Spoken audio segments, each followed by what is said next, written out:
जिलाधिकारी महोदय राघवगढ़। विषय राघवगढ़ शहर एवं आसपास के ग्रामीण क्षेत्रों में चोरी की बढ़ती घटनाओं, स्मैक के बढ़ते बोलते अवैध कारोबार, श्री हनुमान टेकरी धाम में डकैती की घटना सहित अन्य बढ़ते एवं बिगड़ती कानून व्यवस्था के विरोध में ज्ञापन।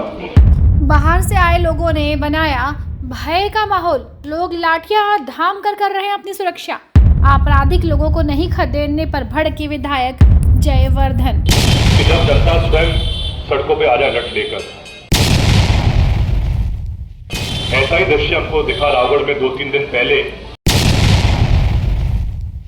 स्वयं जनता बाहर आ गई थी लटों के साथ में, क्योंकि चोर खुलेआम घूम रहे थे। अतिक्रमण नहीं हटाने पर प्रशासन से पूछा, अब क्या चोर डाकुओं को भी छाता देकर बाहर भेजें? राघवगढ़ शहर और आसपास के ग्रामीण क्षेत्रों में हथियारबंद चोर गिरोह की सक्रियता, स्मैक सहित मादक पदार्थ और जुए सट्टे के फलते फूलते कारोबार के विरोध में विधायक जयवर्धन सिंह ने मंगलवार को आम नागरिकों के साथ एसबीआई शाखा राघवगढ़ के सामने प्रदर्शन किया और एसडीएम के नाम ज्ञापन सौंपा। विधायक ने बताया कि क्षेत्र में अपराधी बेखौफ हैं। चोरी की वारदात से भयभीत लोग रात के समय हाथों में लाठियां लेकर अपने घरों की सुरक्षा करने के लिए मजबूर हैं। इस प्रदर्शन के दौरान क्षेत्र की बिगड़ती कानून व्यवस्था को देखकर जयवर्धन सिंह आक्रोशित नजर आए। उन्होंने एसडीएम और एसडीओपी को बताया कि पूर्व में जानकारी देने के बावजूद जेपी कॉलेज के पीछे सरकारी जमीन पर अतिक्रमण करने वाले आपराधिक प्रवृत्ति के लोगों को अब तक नहीं खदेड़ा गया है।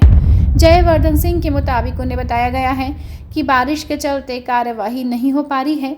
इस पर राघवगढ़ विधायक ने तंज कसा और एसडीएम से पूछा कि अब क्या चोरों को भी छाता देकर बाहर भेजना पड़ेगा ताकि बारिश में उन्हें कोई दिक्कत न हो। ये बहुत ही गंभीर विषय है।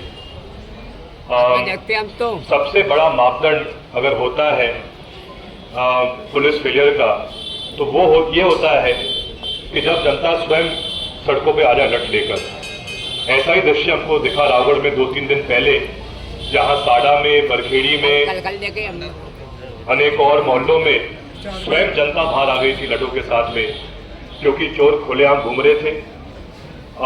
मैं जानता हूं पुलिस अपनी तरफ से पूरा प्रयास करती है, लेकिन कहीं ना कहीं एक बहुत बड़ी कसर रह गई है, जिसके कारण आज ये वातावरण पूरे क्षेत्र में बना हुआ है। आपको याद है, मैम हमारी बैठक भी हुई थी, समीक्षा बैठक हुई थी, तो मैंने आपसे अनुरोध किया था कि जेपी कॉलेज के पीछे जो नर्सरी है, वहां पर कुछ बाहर के लोग जो पारसी समाज के हैं वो यहाँ पर बसे हुए हैं, जो पूर्ण रूप से अवैध है। जमीन शासकीय है, नर्सरी को आवंटित की गई है, और जब विधायक के रूप में कोई भी पत्र आपको देता हूं, मैं इस उम्मीद के साथ देता हूं कि आप उन पर तत्काल कार्रवाई कराओगे, क्योंकि ऐसे लोग जो बाहर से आकर जो अपराधी हैं पहले से, अगर उन पर आप लोग कार्रवाई नहीं करोगे तो हम आपसे क्या उम्मीद कर सकते हैं। मैंने बाकी तहसीलदार साहब से, उन्होंने कहा कि साहब बारिश का समय है, तो क्या हम छाता दे चोरों को, छात्रों से उनको बाहर भेजें क्या? परसों की घटना में इनकी प्रशासन पे बेटी तक नहीं है, जो था इन प्रशासन। उस दिन पहले जो घटना हुई थी, मैं उस दिन भोपाल में था, मैं अगले दिन सुबह रावगढ़ पहुंचा था, लेकिन जानकारी मिली कि वो चोर बरखेड़ी आए, बरखेड़ी से फिर वो साड़ा तरफ गए, फिर शायद वार्ड नंबर 2 की तरफ भी आए थे।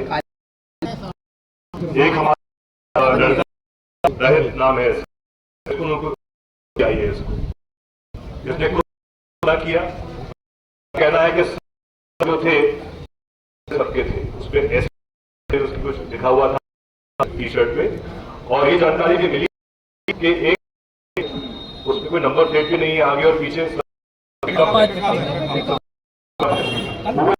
आसपास घूम रही है।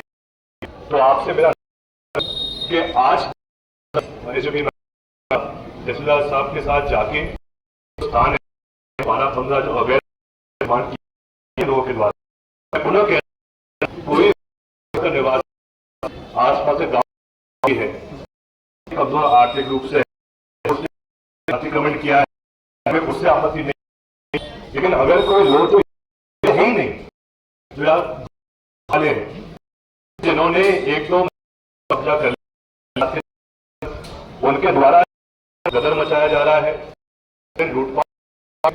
इसमें प्रमुख तौर पे 3 नंबर 1 जो ये और साड़ा रोड का जो पूरा अपने ग्राउंड पूरा लाया सेकेंड की मूवमेंट हो बसे हुए जिनका सीधा रास्ता पड़ रहा है बाड़ियों तक और रामनगर रोड तक पूरा पाटड़ी तक वही अधिकतर वारदात हो रही है। अशोक सैनी जी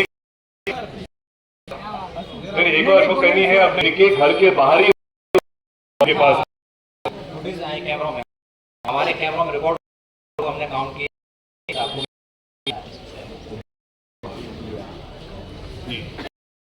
फुटेज भी है जनता लेकिन आपका है अभी तक इन पर नहीं हो पाई है।